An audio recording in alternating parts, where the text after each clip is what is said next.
निकालो फिर अपनी कॉपी और लिखो इसके फार्मूले।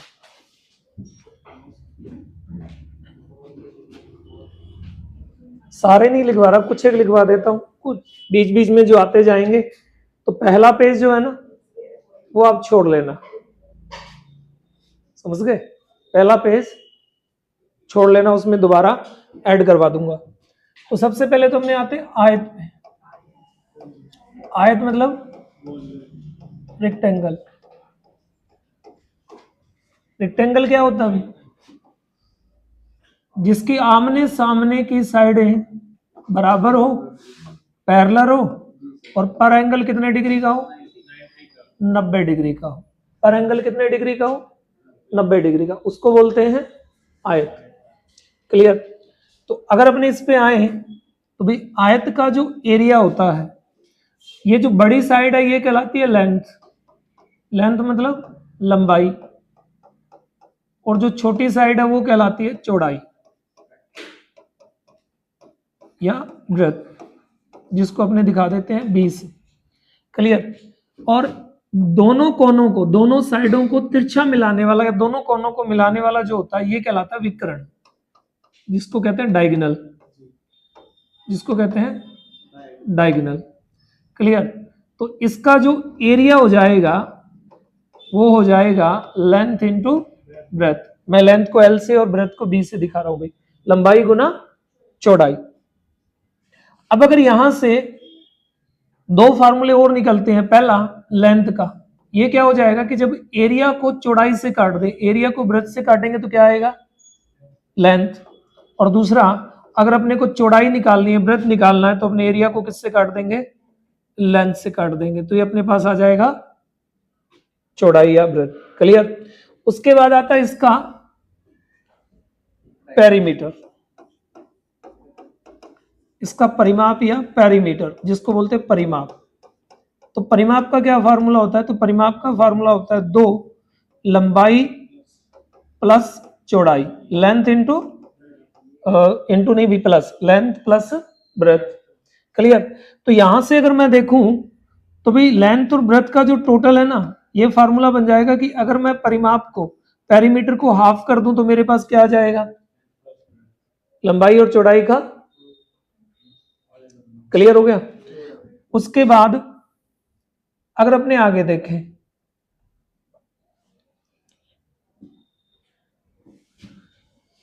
तो भाई अगर मैं डायगोनल की बात करूं, अगर मैं डायगोनल की बात करूं तो देखिए ये जो है ना, ये वाला पोर्शन तुम देखो, ये क्या बन गया? एक राइट एंगल ट्राइंगल बन गया। मतलब किसी, ये जो डायगोनल होता है ना, ये क्या करता है? ये एक रेक्टेंगल को दो बराबर या दो इक्वल राइट एंगल ट्राइंगल में बांट देता है। तो अगर मैं इसका ये वाला पोर्शन हटा दूं, ये वाला पोर्शन हटा दूं, तो ये राइट एंगल ट्राइंगल हो गया, बाद में मिला लेंगे। तो ये इसकी लेंथ थी और ये इसकी ब्रेथ थी और ये इसका डायगोनल। तो यहां से एक पाइथागोरस प्रमेय लग गया डायगोनल के लिए। क्या कि डायगोनल का फार्मूला क्या होता है? लेंथ स्क्वायर प्लस और इसका होल रूट। ये इसके दो सब फार्मूले आ जाएंगे। अगर मेरे को लेंथ चाहिए तो क्या करना पड़ेगा? Diagonal square minus breath square और इसका रूट। और अगर मेरे को चौड़ाई चाहिए, ब्रेथ चाहिए, तो मैं क्या करूंगा? Diagonal square minus length square. ये लो। क्लियर? ये मेरा पाइथागोरस प्रमेय हो गया। इतनी बात समझ में आ गई? ये मेन इसके फार्मूले हो गए। अब कुछ एक और देख लो भाई। अगर मैं ऐसा कहूं कि एक रेक्टेंगुलर वाइज फील्ड है या एक कोई रेक्टेंगल है, ये इसकी लेंथ है और ये इसकी, और इसके चारों ओर क्या है? समान चौड़ाई का चारों ओर इसके क्या है? मैं W कह दूं कि W चौड़ाई का एक रास्ता है या वे है। तो मैं बोलूं इस रास्ते का एरिया कितना है? तो ये रास्ता कैसे बना हुआ है? आउटसाइड, बाहर की ओर। तो जब भी किसी रेक्टेंगल के बाहर इक्वल चौड़ाई का क्या बना हुआ हो, कोई पैथ या रास्ता बना हुआ हो, तो आप क्या करोगे? उसके एरिया का फार्मूला हो जाता है 2W, length plus breadth plus 2W। इसी तरह अगर मैं बोलूं कि ये एक रेक्टेंगल है और इसके इनसाइड इक्वल चौड़ाई का रास्ता बना हुआ है, अब की बार मैंने कैसे कर दिया? अंदर। क्लियर? ये लेंथ और ये ब्रेथ है। तो अगर इनसाइड है तो जो इसका फार्मूला है वो हो जाएगा 2W L plus B minus 2W। इतनी बात समझ में आ गई भाई? क्लियर है? उसके बाद अगर रास्ता बीचों बीच बना हुआ है, मान लो ये लेंथ है और ये ब्रेथ है, और इसके बीचों बीच समांतर, लंबाई और चौड़ाई के समांतर एक दूसरे को क्रॉस करते हुए रास्ते बने हुए हैं, तो भी अगर मेरे से पूछे इन रास्तों का एरिया, तो भाई ये मिडल में है या एक दूसरे को क्रॉस करते हुए है, ठीक है ना, या लंबाई और चौड़ाई के समांतर है, इसका फार्मूला हो जाएगा W L plus B minus W, मतलब दो हट जाएगा। W का मतलब रास्ते की चौड़ाई, L और B का मतलब लेंथ और ब्रेथ। ये रेक्टेंगल के फार्मूले होंगे। क्लियर है? बात समझ में आ गई? क्लियर है? चल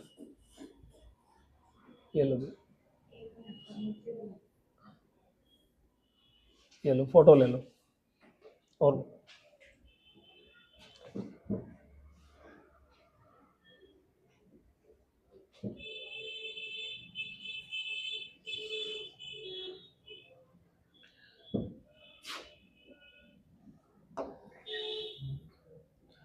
अब अगर मैं इसके बाद आ जाऊं दूसरे पोर्शन पे, तो अगर एक रेक्टेंगल हो और उस रेक्टेंगल की लंबाई और चौड़ाई को बराबर कर दिया जाए कि जितनी उसकी लंबाई है उतनी उसकी क्या कर दी जाए, चौड़ाई, तो याद रखना उस रेक्टेंगल का नाम बदल के क्या हो जाएगा, स्क्वायर हो जाएगा। और स्क्वायर को हिंदी में कहते हैं वर्ग। वो क्या बन जाएगा भाई, वर्ग।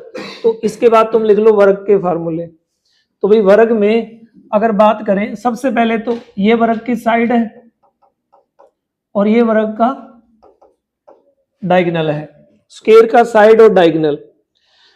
तो अगर मैं बोलूं कि अगर स्क्वायर की साइड A है, मैं इसकी साइड कितनी मान लूं, तो याद रखना डायगोनल का जो फार्मूला बनता है वो बनता है साइड इंटू रूट 2। मतलब अगर साइड को रूट 2 से गुणा कर दे तो वो डायगोनल बन जाएगा, और साइड A मान लेता हूं मैं। तो अगर मैं इन दोनों का यहां से क्या बनाऊं, रेशो बनाऊं कि एक स्क्वायर की साइड और उस स्क्वायर के डायगोनल का रेशो क्या होता है, तो ये होता है 1:√2। समझ में आ गया? साइड को रूट 2 से गुणा करो वो डायगोनल बन जाएगा, और डायगोनल को रूट 2 से डिवाइड करो वो क्या बन जाएगी, साइड बन जाएगी। अब यहां से अगर मैं एरिया की बात करूं तो भाई स्क्वायर का जो एरिया होता है वो दो तरह से होता है। पहला कि अगर एरिया मांग रहा है और वहां पे साइड दी हुई है तो आप उसका फार्मूला लगा दोगे साइड का भुजा का स्क्वायर। और दूसरा, अगर वो एरिया मांग रहा है डायगोनल दिया हुआ है या विकर्ण दिया हुआ है तो तुम लगा दोगे डायगोनल का स्क्वायर बटा में 2। तो यहां से डायगोनल का एक फार्मूला और निकल के आएगा। देखो एक फार्मूला तो ये था और एक फार्मूला विकर्ण का और निकल के आ जाएगा। क्या कि अगर मैं 2 इंटू एरिया कर दूं और उसका रूट कर दूं तो वो भी डायगोनल होगा। यानी कि एरिया दिया हुआ और डायगोनल मांग रहा है तो मैं क्या करूंगा, एरिया को डबल करूंगा और उसका क्या कर दूंगा, रूट कर दूंगा। क्लियर? इसके बाद अगर अपने से पूछा जाए कि स्क्वायर का परिमाप या पेरीमीटर क्या होता है, स्क्वायर का परिमाप, तो इसका परिमाप होता है 4 इंटू साइड, 4 गुना भुजा, 4 गुना भुजा। क्लियर हो गया?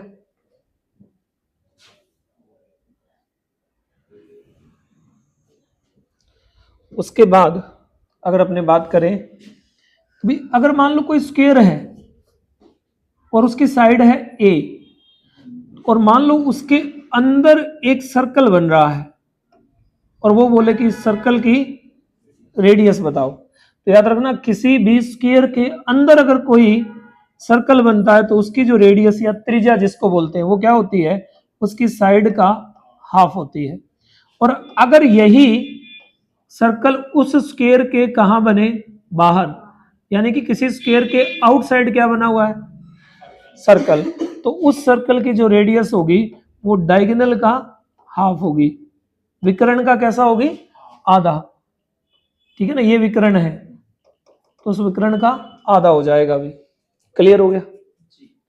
अब अगर मैं पिछले वाले फार्मूले लिखवाने जाऊं कि एक स्क्वायर है और उस स्क्वायर के आउटसाइड कोई रास्ता बन रहा है, तो आ जाओ भी।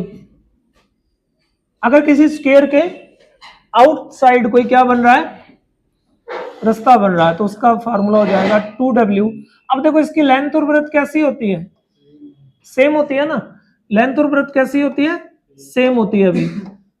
तो इसको लिख सकते हैं 2 साइड प्लस 2w, ये आउटसाइड वाले का। अगर रास्ता कहां बना हुआ है, अंदर, इनसाइड, ठीक है ना, तो आप क्या कर दोगे 2w 2 साइड माइनस 2w। और अगर रास्ता बना हुआ है मिडल में, ये स्क्वायर मान लेना, अभी मैंने रेक्टेंगल वाइज बना दिया, ठीक है, तो w 2 साइड, हाँ, माइनस w।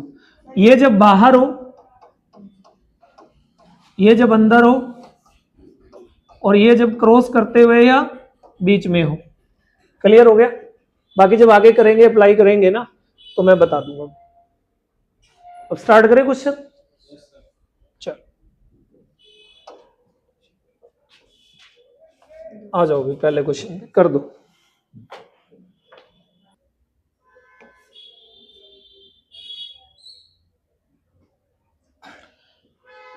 ये कह रहा है कि आयताकार भूखंड, आयताकार मतलब रेक्टेंगुलर वाइज, यही बोल रहा है भाई। ये कह रहा है कि रेक्टेंगुलर वाइज जो है भूखंड है, भूखंड का मतलब प्लॉट है, कुछ भी है ऊपर लिखा हुआ है, ठीक है। अब तुम एक चीज याद रखना, जब भी वो आयताकार बोले, आयताकार का मतलब रेक्टेंगुलर वाइज, तो आपके लिए वो रेक्टेंगल है, चाहे वो कमरा है, वो भूखंड है, वो प्लॉट है, वो कुछ भी बोले, आपने वहां उस पर रेक्टेंगल समझ लेना है। अब ये कह रहा है इसकी जो लंबाई और चौड़ाई क्रमशः, तो जो पहले है वो लंबाई अभी कितनी दी हुई है, 40 मीटर, और चौड़ाई कितनी दी हुई है, 30 मीटर, इतना ही है भाई। अब ये कह रहे भूखंड का क्षेत्रफल बताओ। अभी भी थोड़ी देर पहले अपनी बात हुई थी कि किसी भी रेक्टेंगल के एरिया का फार्मूला क्या होता है, लेंथ इनटू ब्रेथ।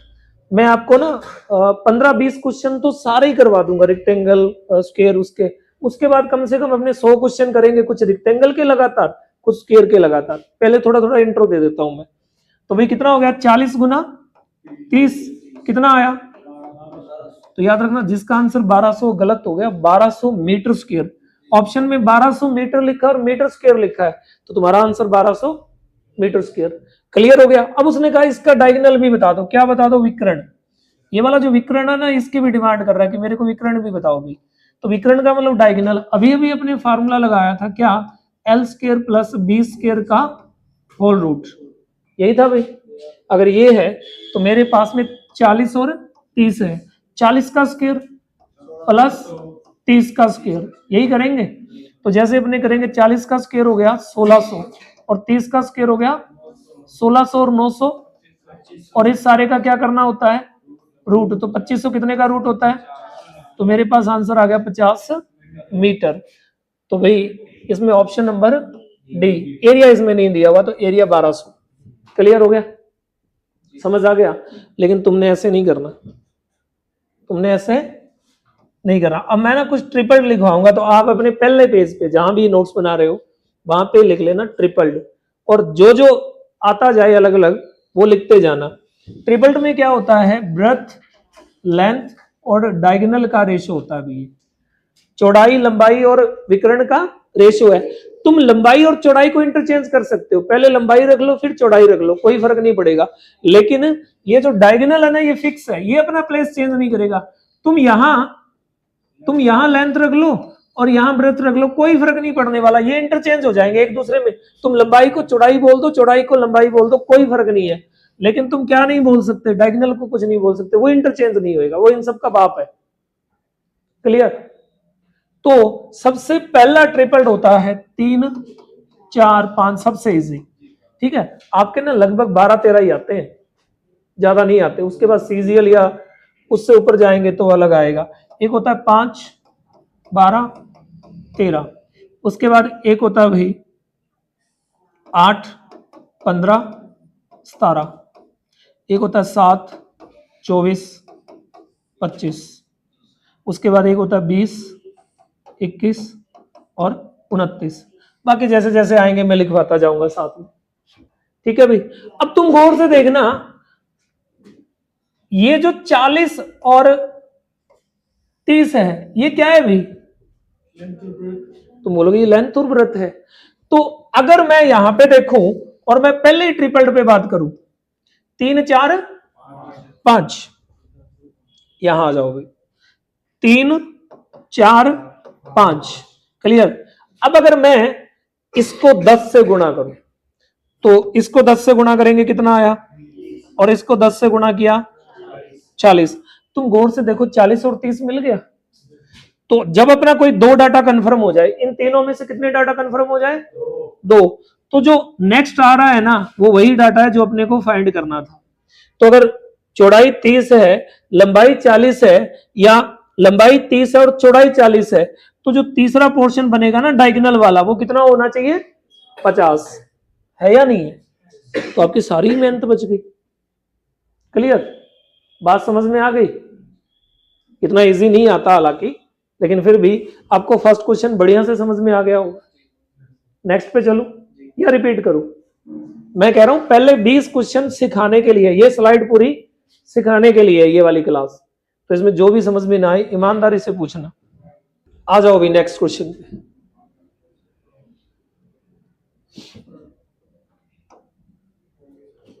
देखना 8 15 17। तो भाई ये कह रहा है कोई क्या है,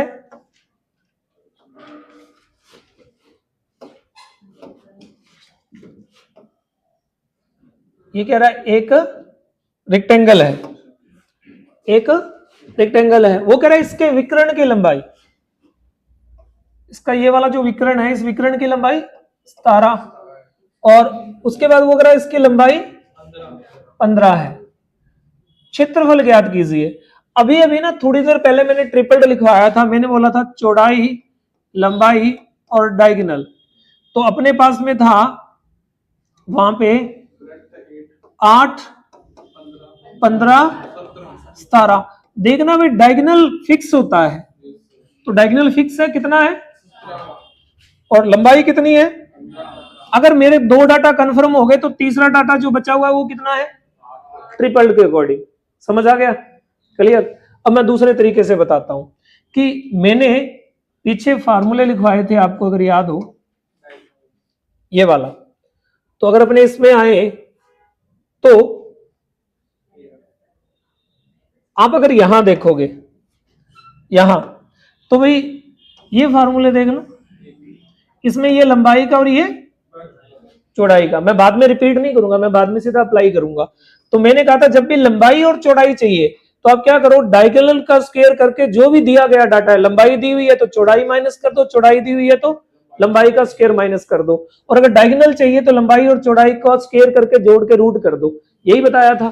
तो अगर मैं इस पे आ जाऊं, अगर मैं इस पे यहां आ जाऊं, ये वाला तरीका लगाएं, तो भाई मेरे को क्या चाहिए, मेरे को चौड़ाई चाहिए, वृत्त चाहिए।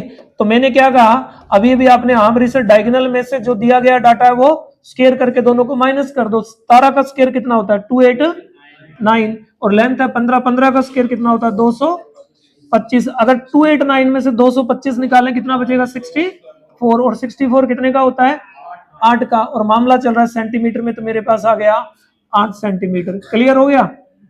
अब या तो इतना कर लो या सीधा याद कर लो कि ये क्या होता है, 8 15 17, 15 और 17 कंफर्म हो गया, तो जो तीसरा डाटा वो 8 ही होएगा। अब इन्होंने एरिया मांगा है, एरिया का फार्मूला क्या होता है अभी, तो आप लोग सिर्फ लंबाई गुना चौड़ाई, लेंथ इंटू, तो 15 इंटू 8 कितना हो गया, 120, और मामला सेंटीमीटर में है तो सेंटीमीटर, हिंदी में होगा तो वर्ग सेंटीमीटर। ऑप्शन ए अपना राइट आंसर आ गया। क्लियर? धीरे धीरे स्पीड बनाएंगे अपने। कल से मैं सेकंड क्लास रखा करूंगा। पहले आपकी होती करंट स्टैटिक की, मैं नवरत्न सर से पहले रखूंगा, उसके बाद नवरत्न सर या रीजनिंग, और लास्ट में नवरत्न सर। तो आपको दिक्कत नहीं होगी क्योंकि सर्दी बढ़ रही है ना। चलिए, ये क्वेश्चन मैंने स्टार्टिंग में ही डाल दिया, क्यों? क्योंकि थोड़ा बहुत समझाना चाहता था मैं। आप एक चीज बताइए, आपने कभी कपड़ा खरीदा है? कपड़ा मान लो आपने बढ़िया सा व्हाइट सूट बनाना है ना, पजामा कुर्ता, तो जो आप कपड़ा खरीद के लाते हो वो कैसे नाप के देता आप? मान लो ऐसे वो गट्ठा सा ऐसे होता ना, ऐसे इस टाइप का वो गट्ठा बना हुआ है, तो वो गट्ठे को ऐसे नापता है, ये यहां से कपड़ा आ रहा होता है और वो कपड़े के साथ यहाँ पे एक स्केल लगाता है, ठीक है? तो ये उसकी क्या हो गई? लंबाई। और ये कपड़े की क्या हो गई? चौड़ाई। तो आप मेरे को ये बताओ कि वो चौड़ाई के अकॉर्डिंग आपको नाप के देता है या लंबाई के अकॉर्डिंग? जो पैसा लगता है वो किसके अकॉर्डिंग लगता है? तो इतना ध्यान रखना कि जब भी कपड़ा या कागज की बात होगी ना, वो लंबाई के अकॉर्डिंग नापा जाएगा, ठीक है? हमेशा नहीं नापा जाएगा, एक आधे क्वेश्चन में जब सीजीएल में जाएंगे तो पंगा पड़ेगा। आपके पुलिस में, पटवारी में, इनमें बिल्कुल भी दिक्कत नहीं आएगी। क्लियर है? अगर ऐसा है तो अब आ जाओ, अब थोड़ी सी बात और कर लेते हैं। कोई बताएगा अपने घर के किसी कमरे का साइज? 14-15, मान लो 15 मीटर चौड़ा है या 14 मीटर, 14 या फुट मान लो, ये 15 है और ये 14 मीटर, सेंटीमीटर, फुट जो भी मान लो। मान लो ये जिस कमरे में तुम पढ़ रहे हो, तो इसका जो फर्श है वो 14x15 मान लेते हैं। मैंने इस फर्श पे कालीन बिछाना है, दरी, कारपेट, कालीन, जो भी तुम्हारी समझ में आता है, कपड़ा, तो कितना चाहिए? तुम बोलोगे जो इसको पूरा पूरा कवर कर दे उतना ही चाहिए, बाकी काट देंगे। तो पूरा पूरा कवर कर दे यानी कि 15x14, ये तो एरिया हो गया भाई। ये क्या हो गया? मतलब जितना इस कमरे के फर्श का एरिया है उतना ही एरिया का कपड़ा चाहिए, उतने एरिया का, मतलब कमरे के फर्श का एरिया और उस कपड़े का एरिया कैसा होना चाहिए? अगर इतनी बात तुम्हारे दिमाग में आ गई तो तुम बादाम जो खाते हो ना असर कर रहे हैं। अगर असर कर रहे हैं तो आ जाओ भाई, मैं बना देता हूं। ये है वो कमरा, कितने मीटर लंबा है? 20 मीटर। और कितने मीटर चौड़ा है? 15 मीटर। तो कुल मिला के अगर मैं बात करूं तो इस कमरे का जो एरिया है, फर्श का एरिया जो भी मान लो, वो कितना है? 20 × 15, कितना हो गया भाई? 300 मीटर स्क्वायर। मतलब इस कमरे के फर्श को कवर करने के लिए 300 मीटर स्क्वायर का एरिया चाहिए। क्लियर हो गया? तो अभी अभी तुमने हाँ भरी, मेरे को बताया सर 300 मीटर स्क्वायर का अगर इसका कमरे का फर्श है तो अपने को कपड़ा भी 300 मीटर स्क्वायर का ही चाहिए, तभी वो कवर करेगा, वरना छोटा रह जाएगा। जितना बेड है उतनी चादर चाहिए। आप डबल बेड की चादर लाने जाओ और वो सिंगल बेड की दीवान की पकड़ाई ले लोगे, और वो बड़ी सस्ती लगा दूंगा, यूजलेस है। तो अब अगर मैं बात करूं तो जो इस पे जो कपड़ा बिछाया जा रहा है, जो भी कारपेट है या कपड़ा है जो भी है, ठीक है ना, वो जो दरी है या कारपेट बोल रहा है, वो कितने मीटर चौड़ी है? 60 सेंटीमीटर। सबसे पहले मैथ कर रहे हैं तो डाटा किस में चल रहा है? तो मतलब मेरे पास में जो चौड़ाई है वो 60 सेंटीमीटर है, तो मैंने सेंटीमीटर को बदल लिया मीटर में बटा में 100। यहां तक कोई दिक्कत कि सेंटीमीटर को मीटर बनाने के लिए? अब दूसरा, कितना एरिया कवर करना चाहिए? 300 कवर करना चाहिए, तो एरिया आना चाहिए इसका 300 मीटर स्क्वायर। कितना ही आना चाहिए? तो भाई एरिया होता है चौड़ाई गुना लंबाई या लंबाई गुना चौड़ाई, तब जाके एरिया बनता है। और अगर मैं बात करूं तो मेरे पास कपड़े की चौड़ाई है लेकिन कपड़े की लंबाई नहीं है, लेकिन चौड़ाई जितनी मर्जी हो, लंबाई जितनी मर्जी हो, एरिया 300 ही कवर करना चाहिए। यहां तक कोई डाउट या रिपीट करूं? ठीक है। अब अगर मैं इसको सॉल्व करता हूं, 0 से 0 कट गया, उधर ले जाऊं तो लेंथ के लिए क्या करेगा? 300, 10 चला गया ऊपर और 6 आ गया नीचे, 6 पंजे 30, 50, कितना आया? 500 मीटर। उस कपड़े की लेंथ कितनी हो जाएगी? 500 मीटर। कैलकुलेशन देख लेना भाई। अब वो कह रहा है कि 1 मीटर का, प्रति मीटर का मतलब है 1 मीटर, 1 मीटर का खर्चा कितना है भाई? तो अपने पास में एक फार्मूला या सीधा सीधा तुम कह सकते हो sir area into rate, price, मूल्य, तो बराबर क्या आ जाएगा? एक्सपेंस या खर्चा। ठीक है, तो एरिया, ठीक है। लेकिन अगर अपने बात करें तो यहाँ कपड़े की बात हो रही है, तो कपड़े में एरिया की जगह क्या आएगी? लेंथ आएगी, इतना याद रखना। अब मैंने 2 फार्मूले बता दिए। नॉर्मल क्वेश्चन चल रहा है तो एरिया इंटू रेट या पेरीमीटर इंटू रेट, यहाँ एरिया की बात हो रही है, लेकिन कपड़ा है तो लेंथ के हिसाब से। तो भाई कितनी लेंथ है कपड़े की? 500, और 1 मीटर का खर्चा, तो कितना खर्चा आएगा भाई? है क्या ऑप्शन में? कौन सा ऑप्शन? C option. तो अपना आंसर आ गया 10,000। क्लियर है? कपड़ा हमेशा तुम बहुत बार खरीद के लाते हो, अब की बार जाओ ना, ध्यान देना, तो तुम्हारा वहीं ये डाउट खत्म हो जाएगा। क्लियर? आ जाओ आगे। ये आपका नेक्स्ट क्वेश्चन। मैं जितनी देर में क्वेश्चन करवाऊंगा ना 20-25 दिन में मैं सारे फार्मूले क्लियर कर दूंगा सभी टाइप के, तो फार्मूले तुम एक जगह उतार लेना। ये कह रहा है एक आयताकार पार्क की लंबाई 90 मीटर और चौड़ाई 60 मीटर है, इसके अंदर चारों ओर 5 मीटर चौड़ाई का रास्ता बना है, और इस रास्ते पे क्या करना है? 15 रुपए वर्ग मीटर की दर से रोड़ी, मतलब रोड़ी या सीमेंट करवाना है, रेता डलवाना है, जो भी है, तो उसका खर्चा क्या आएगा?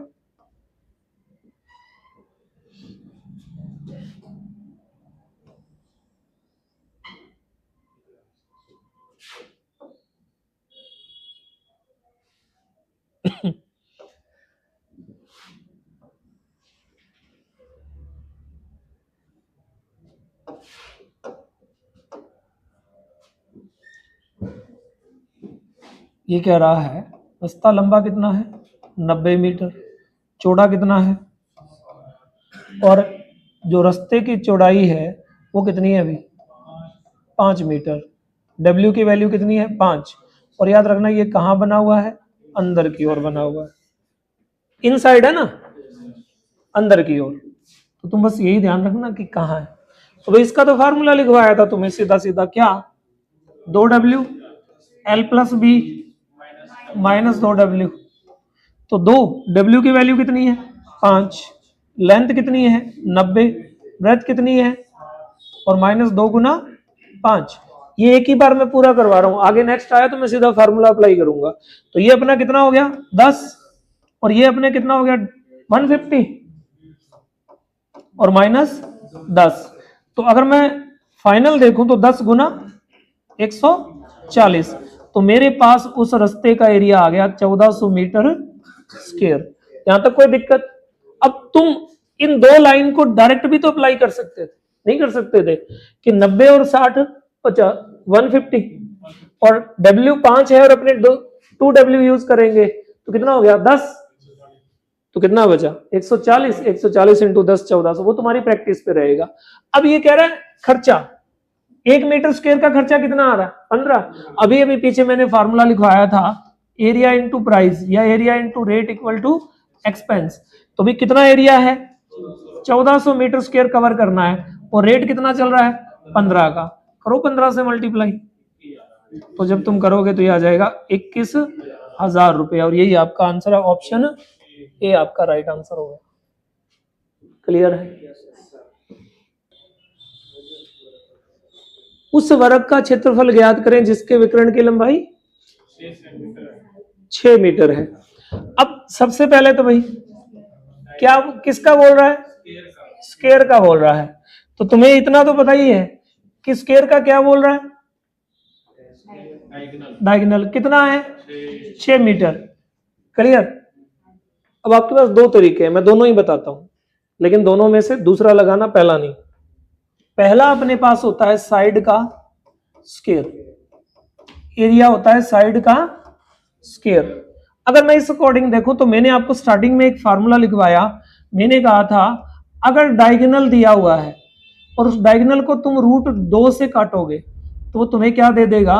वो तुम्हें साइड दे देगा, कि साइड को √2 से गुणा कर दो, डायगोनल आ जाएगा, और डायगोनल को √2 से डिवाइड कर दो, साइड आ जाएगी।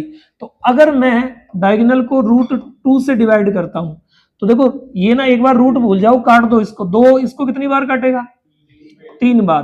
कट गया। अब इसके साथ में दोबारा से क्या लगा दो? √2 लगा दो। कितना आ गया? 3√2। अब क्या करना है? अब इसका स्क्वायर कर दो, साइड का स्क्वायर होता है ना, तो साइड का स्क्वायर क्या? 3√2 का स्क्वायर, तो 3 का स्क्वायर हो गया 9 और √2 का स्क्वायर हो गया 2। तो मेरे पास में आ गया 18 मीटर स्क्वायर। क्लियर है? ठीक है, दोबारा से आते हैं भाई। दूसरा, आप बोल रहे हो इतना नहीं करना क्योंकि रट्टा साइड स्क्वायर का मारा हुआ है, ऐसे नहीं, गौर से देखो, डायगोनल पर भी तो एरिया का फार्मूला लिखवाया था। क्या लिखवाया था? तो अपना था डायगोनल का स्क्वायर बटा में 2, डायगोनल कितना है 6 का स्क्वायर 36/2 कितना होता भाई, आ गया उतना ही, समझ आ गया, सेंटीमीटर नहीं अभी मीटर स्क्वायर है, क्लियर। तो इतना करने की जरूरत ही नहीं, तुम एरिया कर रहे हो 2D, फार्मूले याद होने चाहिए।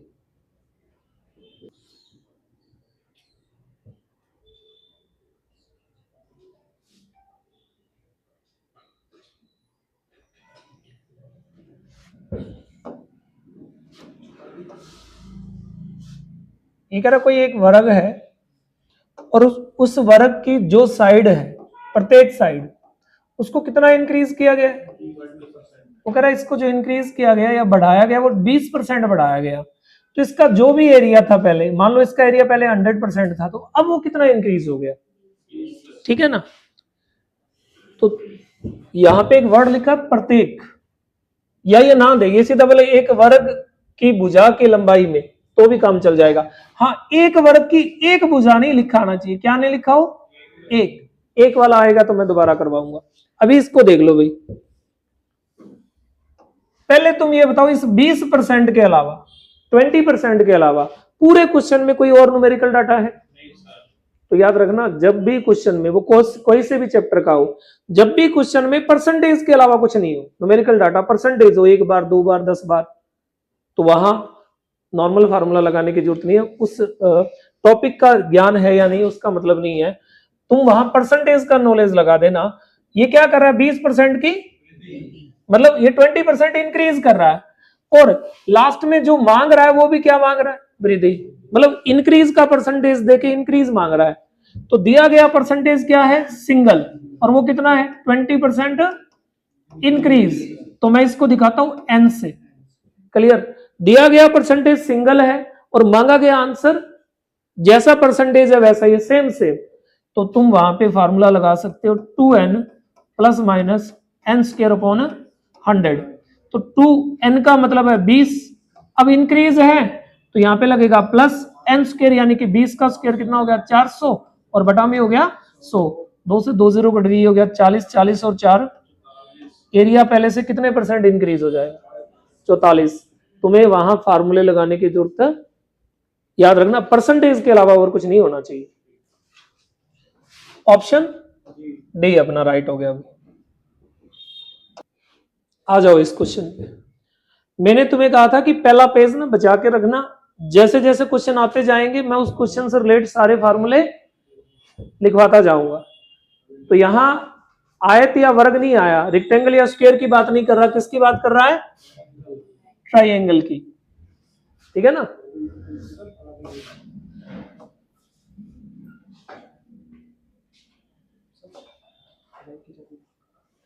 कैसे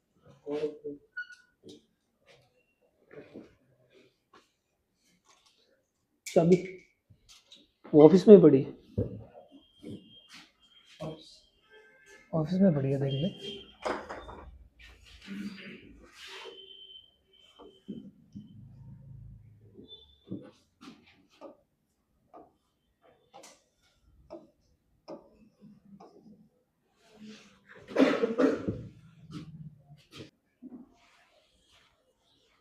सबसे पहले तो ये बताओ फसल कहां लगती है, एरिया पे या परिमाप पे, पेरीमीटर पे या एरिया में, एरिया में होती है, याद रखना। तो बात एरिया की कर रहा है। अब ना यहां पे अगर मैं देखूं, मैं आपको 2 बार बताता हूं, तो इस त्रिभुज की, इस ट्राइंगल की सारी साइडें कैसी है, जिस त्रिभुज की सारी साइडें अलग अलग होती है, अभी जिस त्रिभुज की सारी साइडें अलग अलग होती है, वो जो त्रिभुज है ना वो कहलाता है स्केलर, या उसको हिंदी में कहते हैं विषम बाहु। विषम का मतलब अलग और बाहु का मतलब भुजाएं, विषम बाहु त्रिभुज, ठीक है ना। ऐसा लग रहा है किसी राक्षस का नाम है ना, विषम, सीरियल में ऐसे तो होते हैं। तो विषम बाहु स्केलर, ठीक है, ऑल साइड इज डिफरेंट, ठीक है। तो यहां पे क्या है, जब भी जिसकी साइड अलग अलग होती है ना, तो याद रखना, मान लो कि ये त्रिभुज है और इसकी सारी साइड अलग अलग है, ये ए है, ये बी है और ये सी, तो तीनों साइड डिफरेंट है। तो यहां सबसे पहले निकलता है अर्ध परिमाप, जिसको बोलते हैं सेमी पेरीमीटर। एस से दिखाते, तुम एस मान लो, अब जरूरी नहीं है अपने रट्टा लगाएं, एस तुम इसको x मान लो, कोई बात नहीं। ये x क्या होता है, ये तीनों साइडों का टोटल और उसका होता है हाफ। तीनों साइडों को जोड़ो और उसका आधा कर दो, क्या निकल आएगा, s। फिर यहां पे एक एरिया का एक फार्मूला लग जाएगा, वो फार्मूला होगा s माइनस पहली साइड, s माइनस दूसरी साइड और s माइनस तीसरी साइड। इसे बोलते हैं रूल ऑफ डायमंड, हीरो का सूत्र। क्यों बोलते हैं कि फिल्म में जैसे ना क्या होता है, हीरो सब कुछ कर लेता है ना, तो जो मर्जी ट्राइंगल हो, कोई सा भी, स्केलन हो, आइसोसेलेस हो, इक्विलेटर हो, जो मर्जी हो, क्या होगा कि जिसमें तीनों साइडें दी होगी ये फार्मूला लग जाएगा। इतनी बात समझ आ गई, क्लियर। तो अगर मैं इसमें ये लगाऊं तो भाई तीनों साइडों को जोड़ते हैं, 21 प्लस 29 प्लस 20 कितना हो गया भाई, और 70 का आधा, तो मेरे पास s की वैल्यू आ गई 35। अब मैं बारी बारी से ऐसे नहीं लिखूंगा, फार्मूला तो लिखा हुआ है, मैं डायरेक्ट अप्लाई करता हूं कि एरिया का फार्मूला। तो सबसे पहले क्या बनेगा, सबसे पहले मैं क्या करूंगा, 35 लिखूंगा, ये लो जी 35 लिख दिया मैंने। उसके बाद मैं पहली साइड माइनस करता हूं, s माइनस फर्स्ट साइड 20 निकालता हूं, 35 में से 20 निकाला 15, या लिखूं 35 माइनस 20 15। उसके बाद दूसरी साइड होगी मेरे पास 21, निकालो 35 में से 21 14, और तीसरी साइड कितनी है 29, तो 35 में से 29 गए, और इस सारे का क्या होगा रूट। अब गुणा करने मत बैठ जाना। अब तुमने जो स्टार्टिंग में मैंने तुम्हें करवाए थे स्क्वायर, रूट, क्यूब करवाए थे ना, वो काम देंगे। स्क्वायर क्या होता है, जोटा, जोड़ा, पेयर, अपने से अपना गुना, दो से दो का गुना। तो इनके ना जोड़े बनाओ दो दो के। तो सबसे पहले 35 है, 35 को क्या लिख सकता हूं 7 इंटू 5। आगे 15 है, मैं 15 को लिख सकता हूं 5 इंटू 3। आगे मेरे पास कितना है 14, तो मैं इसको लिख सकता हूं 7 गुना 2, हो गया 14। और लास्ट वाला है 6 को मैं लिख सकता हूं 3 गुना, जहां मर्जी गुना में डाल दो, कोई फर्क नहीं पड़ेगा। इतनी बात समझ आ गई। अब इसका करना है रूट, तो रूट में क्या होता है, जोड़े में से एक बाहर आ जाता है, 2 का जोड़ा बन गया, आ गया 2 बाहर, 7 का जोड़ा बन गया, आ गया 7 बाहर, 5 का जोड़ा बन गया, आ गया 5 बाहर, और लास्ट में 3 का जोड़ा बन गया, आ गया 3 बाहर।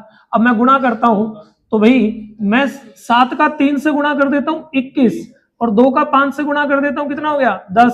तो मेरे पास एरिया आ गया 210 मीटर स्क्वायर। इस खेत का एरिया कितना है भाई, अब ये खर्चा मांग रहा है। अभी थोड़ी देर पहले मैंने खर्चे का फार्मूला लिखवाया था, थोड़ी देर पहले खर्चे का फार्मूला लिखवाया था, कोई बताएगा क्या फार्मूला था। तो तुम बोलोगे sir area into rate, area into rate, price, मूल्य, यही वाला। तो भाई एरिया कितना निकाला 210, और रेट कितना है 25 का, करो 25 से गुना, 25 एक 25, 2 बचे 50 और 2 52, 5250 रुपए, 5200। अरे क्लियर है क्या, पक्का सबको, कहीं कोई दिक्कत।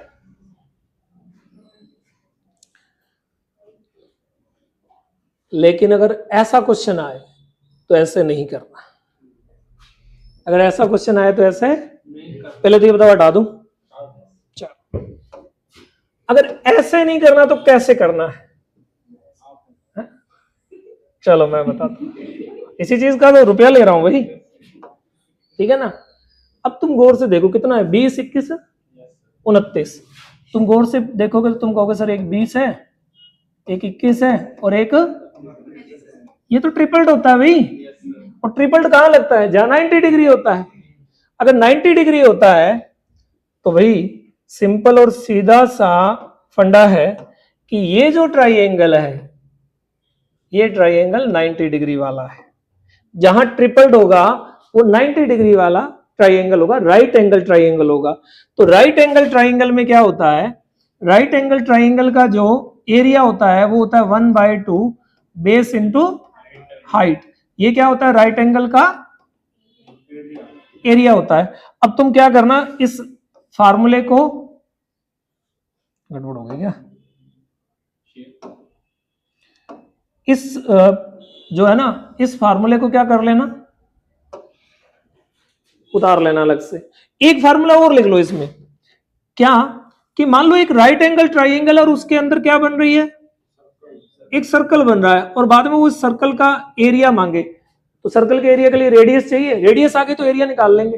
वो क्या करेगा, वो एक राइट एंगल ट्राइंगल देगा, उसमें सर्कल बनाएगा, और फिर यहाँ पे क्या कर देगा, यहाँ लाइनें से लगा देगा, और फिर बोलेगा छायांकित भाग का बताओ।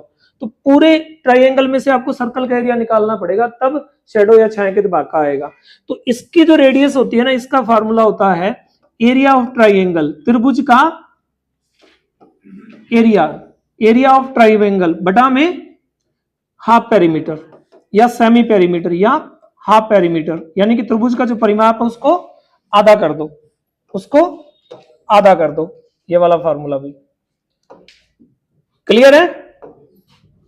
आ जाओ। इसके बाद अगर मैं आऊं दूसरे मुद्दे पे, ठीक है ना, देखो अब ये है राइट एंगल ट्राइंगल, तो भी सीधी सी बात है, सबसे बड़ी साइड क्या होती है, डायगोनल होता है, सबसे बड़ी साइड। अब तुम लेंथ और ब्रेड्थ जहां मर्जी रख लो, कोई फर्क नहीं पड़ने वाला। तो मैंने इसको रख लिया 20 और इसको रख लिया 21, लगा दिया। ये वाला फार्मूला क्या होता है, 1/2 20 इंटू 21, ये कट गया कितने पे, 10 पे, तो मेरे पास एरिया आ गया 210 मीटर स्क्वायर। सेम है, आगे लगा दो खर्चे वाला तुम फार्मूला। अब तुम्हें ट्रिपल आते हैं तो ही ज्ञान होगा, फिर ही मोक्ष मिलेगा। समझ में आ रहा है? चलो 25 ही है अभी। आ जाओ भी इस क्वेश्चन। अरे तुमने रेशो किया हुआ है, तो अगर मैं अलग अलग साइड रखूं, कैसी साइड रखूं, तो उनका रेशो कैसा बनेगा।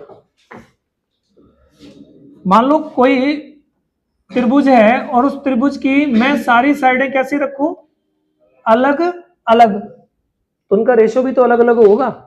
उल्टा पढ़ लेते हैं, अगर किसी ट्राइंगल की साइडों का रेशो अलग अलग है तो उसकी सारी साइडें भी, और जिसकी सारी साइडें अलग अलग है वो क्या कहलाता है, वो स्केलन कहलाता है।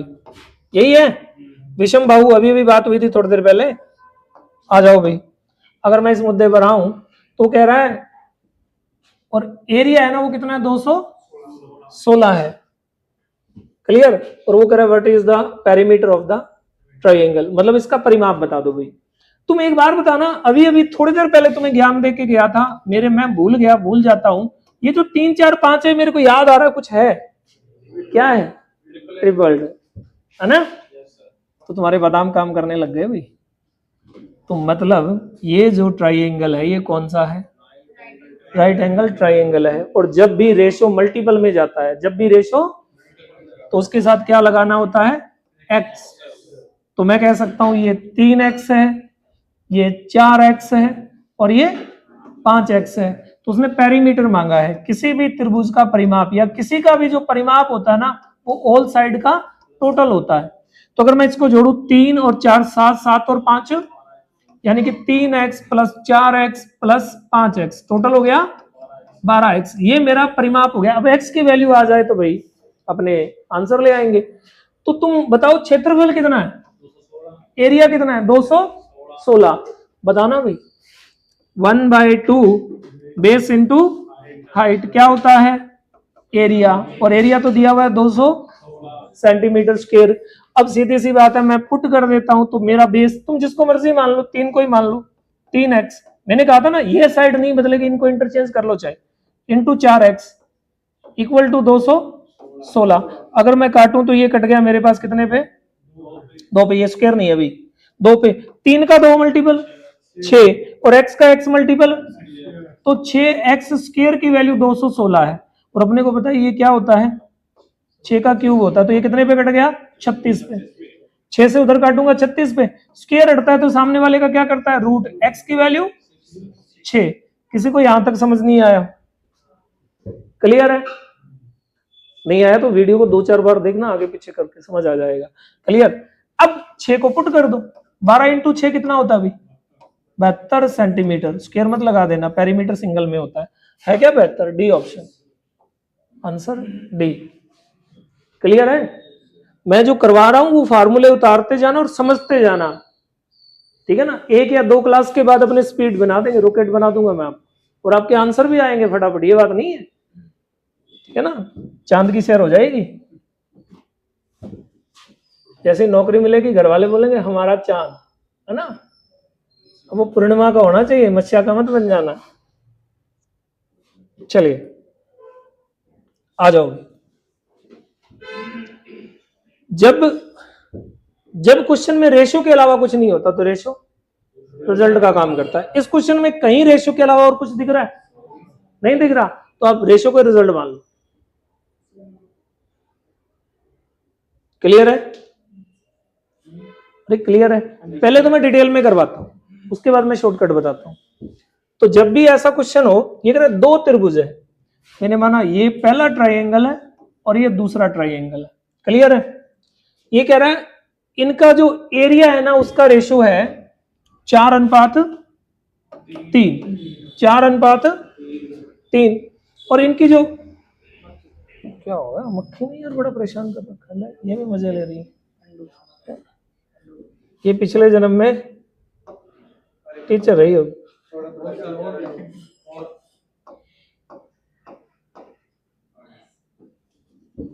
4:3, दोबारा देख लो भाई, ये 2 त्रिभुज है और 4:3 इनका एरिया है, और वो कह रहा है इनकी ऊंचाइयों का अनुपात। अब मैंने जो डायग्राम है वो गलत बना दिया अभी। ऊंचाई किस में होती है भाई? वैसे तो सभी में होती है, लेकिन जब भी ऐसा क्वेश्चन आए और आप क्लरिकल में बैठे हो, ठीक है, ये आपकी फर्स्ट चॉइस होनी चाहिए कि ऊंचाई होती है राइट एंगल ट्राइंगल में, ठीक है ना। तो कह रहा है इसकी जो ऊंचाई है उसका अनुपात है 3:, यानी कि पहला का अगर 3 है तो दूसरे की ऊंचाई कितनी है? 4। अब ये कह रहा है इनके आधार की लंबाइयां ये वाली, मैं इसको बी फर्स्ट मान लेता हूं और इसको बी सेकंड मान लेता हूं। क्लियर हुआ? याद रखना, जब आधार देगा तो वो पूछेगा किसका रेशो? हाइट का, और हाइट देगा तो आधार का, और ये दोनों देगा तो फिर एरिया का पूछेगा। क्लियर? तो भाई सबसे पहले अगर मैं यहां पे बात करूं तो अपना पहले का है 1/2 बेस इंटू हाइट, B1 लिख रहा हूं भाई, ठीक है, और दूसरे का क्या है भी? 1/2 base B2 into H, base into height. अब देखो 1/2 दोनों में बराबर है, दोनों में बराबर है। अब ये दोनों कट गया तो फ्रैक्शन, रेशो फ्रैक्शन भी तो होती है, तो मैं इसको फ्रैक्शन में लिखता हूं, थोड़ा ये चीज समझ आ जाएगा। B1 तो भाई, और H की वैल्यू है मेरे पास कितनी है? 3, और B2 नहीं है, लेकिन H की वैल्यू है कितनी? 4, और बराबर पहले का एरिया कितना है? 4, और दूसरे का एरिया कितना है? 3। अब मैं क्या करता हूं, इधर ले आता हूं, तो ये बचा B1/B2, और उधर जाएंगे तो ये हो जाएगा 4/3, और ये उधर जाके हो जाएगा 4/3, उल्टा हो जाएगा ना ये वाला। तो मेरे पास आ गया 16/9, और जो जिसके सामने होता है उसका, तो B1 के सामने कितना है भाई? 16, और B2 के सामने कितना है? 9, तो आंसर आ गया 16:9, फर्स्ट वाला ऑप्शन। क्लियर है? बात समझ में आ गई? अब इसका शॉर्टकट ले लो। याद रखना, जब एरिया का रेशो दिया हुआ हो, ट्राइंगल में क्या दिया हुआ हो? एरिया का रेशो दिया हुआ हो, लेंथ या बेस में से, हाइट या बेस में से कुछ भी दिया हुआ हो, तो आप उनको पहले ऊपर रख लो। तो मैंने रखा यहां पे 3:4, और जो एरिया का रेशो है ना उसको नीचे रख लो 4:3, और जो एरिया है ना उधर से गुणा करना है, एरिया है उधर से क्या करना है? गुणा करना है, और क्रॉस करना है। 4 का 4 मल्टीपल 16, और 3 का 3 मल्टीपल 9। याद रखना एरिया जरूर दिया होना चाहिए, तो आंसर आ गया 16:9। तो इतना टाइम लगेगा समझाने के लिए मैंने पूरा बताया। क्यों? अब कोई बोले सर ऐसा क्यों किया, तो मैंने कोई ट्रिक थोड़ी बताई, मैथ में ट्रिक नहीं होता, क्वांट में तो बिल्कुल ही नहीं, 2D 3D में तो फिर भी है, एडवांस में भी है, लेकिन क्वांट में बिल्कुल नहीं है। तो आप गौर से देखो, मैंने इसको ये 3 इससे और ये 3 ये 4 इससे, तो मैंने वही बात सीधे सीधे बता दी, लास्ट लाइन डायरेक्ट बता रहा हूं। क्लियर हुआ? ईमानदारी से करना, तुम्हारे पटवारी में और पंजाब में आने वाले हैं, और मैं इस खत्म कर दूंगा एरिया, इसके बाद तुम्हें एरिया का क्वेश्चन देखते ही तुम उड़ा दोगे। ठीक है, फार्मूले इकट्ठे कर लेना। ये कह रहा है एक समकोण त्रिभुज, क्या बोल रहा है? समकोण क्या होता है? समकोण त्रिभुज राइट एंगल ट्राइंगल, वो इंग्लिश में होता है, ठीक है ना, जिसमें 90 डिग्री, दो साइडें क्या बना रही हो, 90 डिग्री।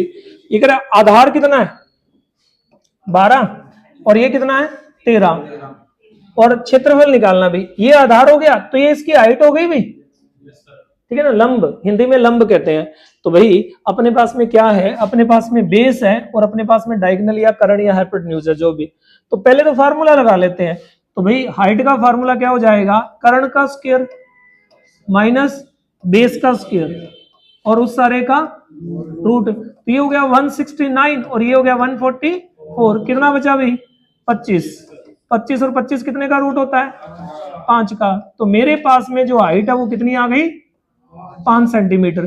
दूसरा मेरे को ट्रिपल याद आया, 5 12 13, 13 डायगोनल है या कर्ण है और ये फिक्स है, इनको इंटरचेंज कर लो चाहे। तो मैंने देखा एक तो मेरा 13 और एक मेरा 12, दो कंफर्म हो रहा अभी, दो, तो तीसरा जो बचा ना वही डाटा है।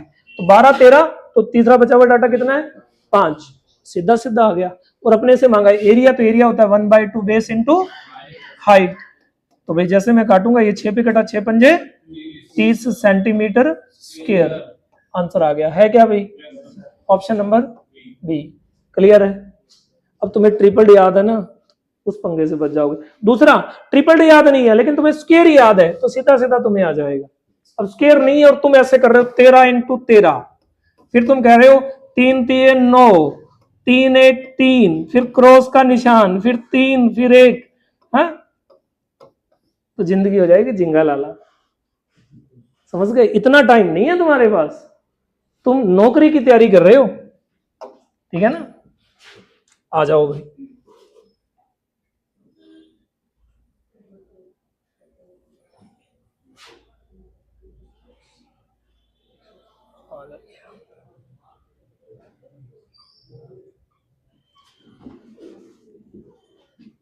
इस क्वेश्चन में कह रहा है एक समबाहु त्रिभुज की प्रत्येक भुजा 8 सेंटीमीटर है, इसका क्षेत्रफल कितना है, इस त्रिभुज की ऊंचाई भी ज्ञात कीजिए। इक्विलेटर, प्रत्येक भुजा कैसी है सेम है, प्रत्येक भुजा है बराबर, और जिसकी प्रत्येक भुजा बराबर होती है वो क्या होता है इक्विलेटर ट्रायंगल होता है। आ जाओ, ये कह रहा है 8 8 8, जिस ट्रायंगल की सारी साइडें कैसी हो वो क्या होता है इक्विलेटर। तो इक्विलेटर में ना कुछ फार्मूले लिख लो। ये कह रहा है इक्विलेटर ट्रायंगल है, प्रत्येक साइड इक्वल है, तो इक्विलेटर का √3/4 साइड का स्क्वायर, ये होता है इसका एरिया, ये होता है इसका एरिया, और 2/√3 इंटू साइड, ये होती है इसकी हाइट। हाइट के फार्मूले में थोड़ा डाउट है, अभी गलत हुई तो मैं सही करवा दूंगा। उल्टा नहीं लिख दिया क्या, चलो नहीं इसका। उसके बाद ना अगर इक्विलेटर ट्राइंगल है और उसके इनसाइड कोई सर्कल बन रहा है, इक्विलेटर के क्या बन रहा है अंदर कोई सर्कल बन रहा है, तो उसके जो रेडियस का फार्मूला होता है वो होता है साइड अपॉन 2√3, और उसके जो एरिया है उसका फार्मूला हो जाता है पाई साइड का स्क्वायर अपॉन 12, ठीक है ना।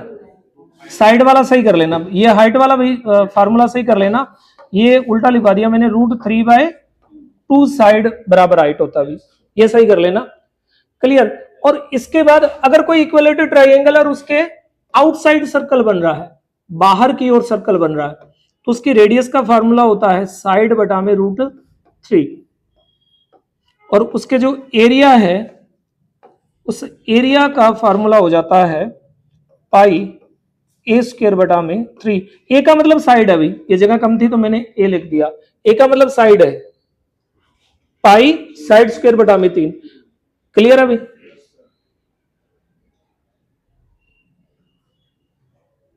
क्लियर है। ये आज के लिए लास्ट है, फिर अब तुम आ जाओ भाई।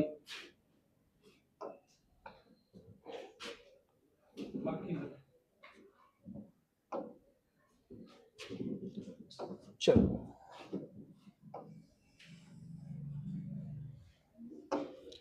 ये कह रहा है ये इक्विलेटरल ट्राइंगल है, इसकी साइड कितनी है 8 और ये इसकी हाइट है, हाइट अपने को अभी पता नहीं है, तो इसने कहा था इसकी हाइट निकालो, तो सबसे पहले हाइट निकालते हैं और एरिया भी मांगा है, तो एरिया है √3/4 साइड का स्क्वायर, तो भाई √3/4 साइड का स्क्वायर, 8 का स्क्वायर कितना होता है अभी 64 और 64 को 4 से काटूंगा कितने पे कटेगा 16 पे, तो एरिया आ गया 16√3 सेंटीमीटर स्क्वायर। अब ये कह रहा है हाइट भी बता दो, तो हाइट का अभी फार्मूला था √3/2 इंटू साइड, ये हाइट का फार्मूला है भाई, तो हाइट का फार्मूले में √3/2 मैं साइड रख देता हूं, कितना आ गया 8, कट गई कितने पे 4 पे, तो ये आ गया 4√3 सेंटीमीटर, ये इसकी आ गई हाइट।